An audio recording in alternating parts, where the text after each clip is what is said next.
The first 3 turns of the game Twilight Struggle are called the Early War. It's important to know how to play this part of the game very well, especially if you want to make it to the mid-war. We're going to give you some strategies on how to do that here on Legendary Tactics.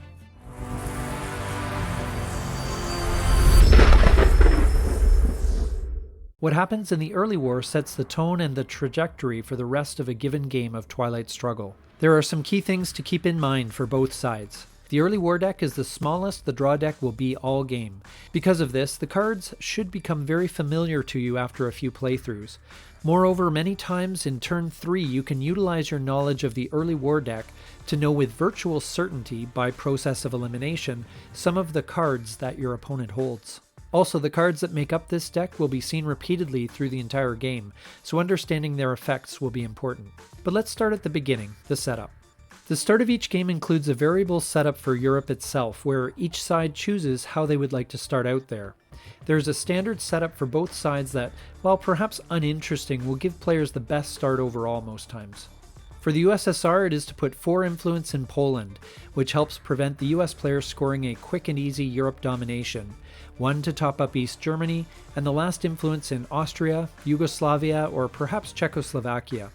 Austria gives access to Italy or West Germany should influence placement there ever be of interest, Yugoslavia to Greece and Italy, and placing it in Czechoslovakia will give access to East Germany if necessary later, or that influence point can just be redistributed via the de-Stalinization event. Of course, there are other setups that offer some interesting variation, the most commonly known being the Comic-Con Trap, which uses the Comic-Con event card along with unconventional initial influence placement to give the USSR a chance at realigning the US completely out of continental Europe, striking West Germany and Italy with this tactic. It is a high-risk option, however. To do this, leave 3 influence in East Germany, place 4 in Austria, and 2 in Yugoslavia. After that, you headline Comic-Con, gaining you control of Austria and Yugoslavia, and this should give you an opportunity to realign both West Germany and Italy at +1. Be aware that there are many ways for the American player to counter this. For the American player, 7 influence must be placed. Commonly, 4 influence is placed in West Germany and 3 in Italy. There is little reason to vary from this setup unless the US player holds Marshall Plan in hand and is looking to use it as a turn 1 headline. If that's the case, you can get away with placing 3 influence in West Germany, 2 in Italy, 1 in Turkey, and 1 in Greece, the latter 2 giving the American control of 2 important non-battlegrounds after headlining the event. There is another setup that has been debated online, which is to leave West Germany empty at setup, which can be done if the US player fears the blockade event due to having a low ops hand, or if there is a fear about being hit with the Red Scare/Purge and blockade combo.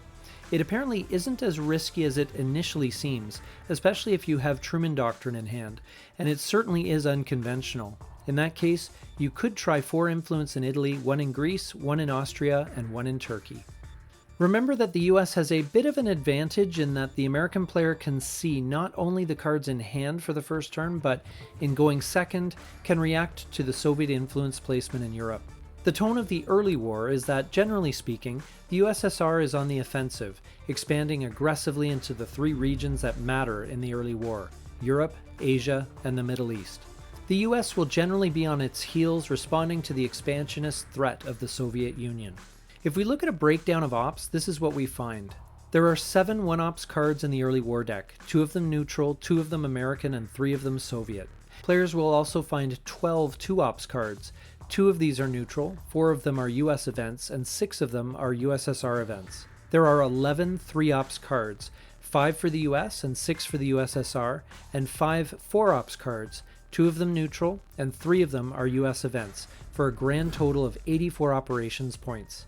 The neutral event cards provide a total of 14 ops. There are 14 Soviet cards that provide a total of 33 ops, and there are 15 US cards that provide 37 ops.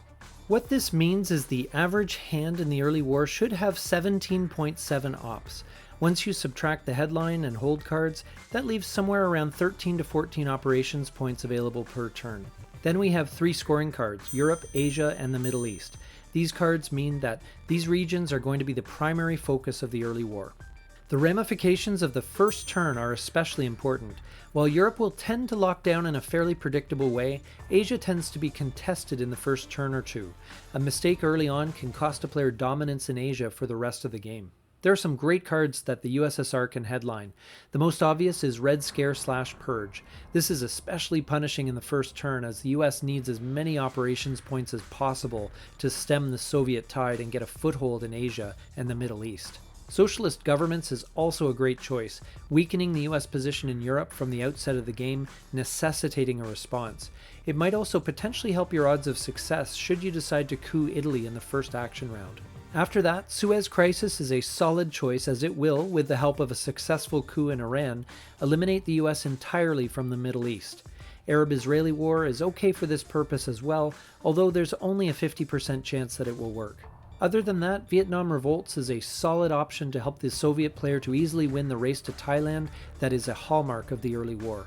In the first action round, if playing conventionally, the Soviet player really only has two options that make sense, either coup Iran or make a play for Italy. I'm a big fan of the Iran coup, not only because the odds are generally better, but a successful coup of Iran will deny the US player access to Pakistan, Afghanistan, and later India, which is very valuable, as well as endangering the US position in the Middle East. After the first card, the USSR will have some idea of the direction in which they should proceed. A successful coup in Italy might mean going for France. Otherwise, Europe will get quiet pretty quickly. If there was a successful coup in Iran, there will be an opportunity to expand eastward through Pakistan and India, hopefully joining up with a simultaneous expansion westward after Vietnam Revolts or decolonization is played. The Middle East should be pretty tough for the Americans, especially after the Nasser event is played, which basically gifts Egypt and Libya to the Soviets.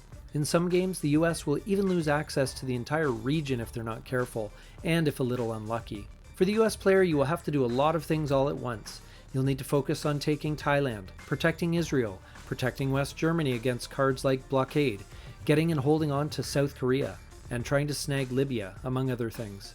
If the Soviets had a strong coup in Iran, don't bother trying for that and focus on other priorities. However, if their coup is weak, I think it's worth going for a counter coup to keep Western Asia open to you.